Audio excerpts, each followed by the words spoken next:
mois d'octobre, assez récemment.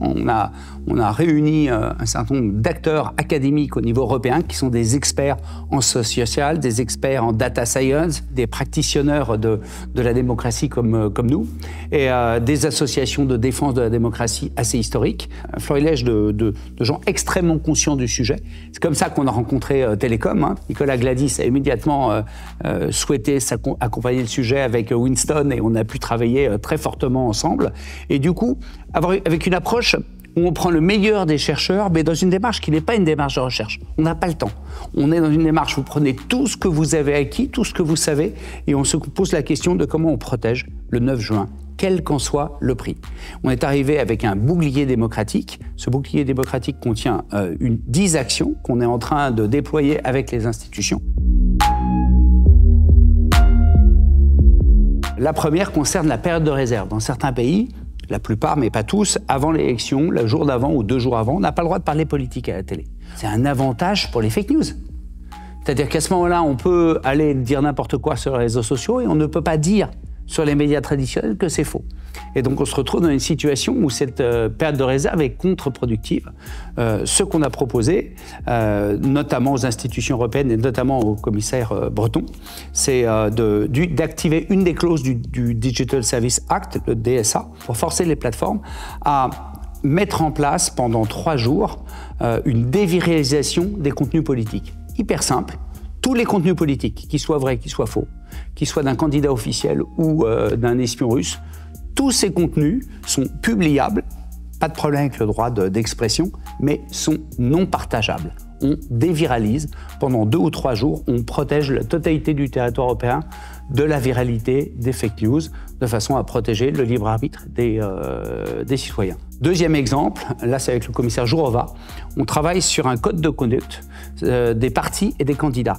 Nulle part, il est marqué qu'un candidat dit tout simplement « je ne dis pas de fake news ». Si j'utilise des contenus générés par IA, je le marque en gros, lisible par tout le monde. La déontologie de comportement des candidats et des partis n'a jamais été écrite nulle part. On l'a écrit, et là, il y a des échanges qui ont lieu au niveau du commissariat avec les grands partis européens, de façon à ce que, sur la base du volontariat, on arrive à avoir tous les partis qui disent « Ok, je respecte ça ». Ça a été fait en Hollande, aux dernières élections, ça a donné d'excellents résultats. Le niveau de fake news a baissé dans le pays. Troisième exemple, un détecteur de contenu généré par IA. C'est un petit service tout simple, accessible à tous, gratuitement pendant les 2 mois avant l'élection, où vous avez le moindre doute, vous uploadez le contenu et il score son degré d'IA. Est-ce qu'il est à 90% généré par IA, à 10% généré par IA, mis au service de tous les journalistes en Europe, de façon à immédiatement avoir une lecture en temps réel du degré de manipulation des contenus qu'on voit passer. Et puis, dernier exemple, aujourd'hui, les services de sécurité qui suivent les attaques informationnelles, en France, c'est Viginum, dans les autres pays, c'est directement le ministère de la Défense ou le ministère de l'Intérieur. Et en fait, ce sont des gens qui ont l'habitude de protéger leurs sources. Quand elles ont des suspicions, elles ne le disent pas.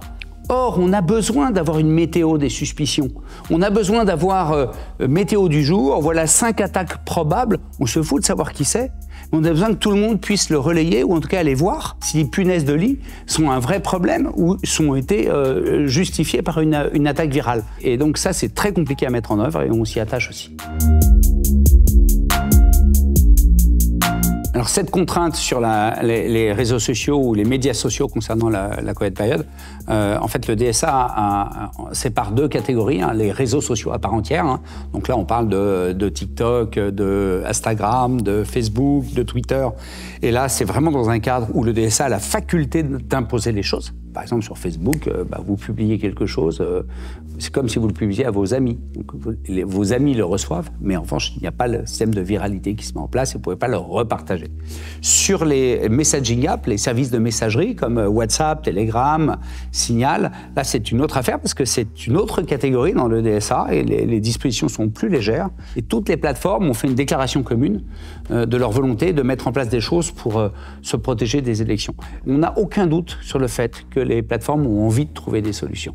Là, en l'occurrence, on leur demande pas de changer leur business model, on leur demande pendant 3 jours de protéger une élection. 6 mois après l'élection américaine, pour les Américains, cette élection est une élection test.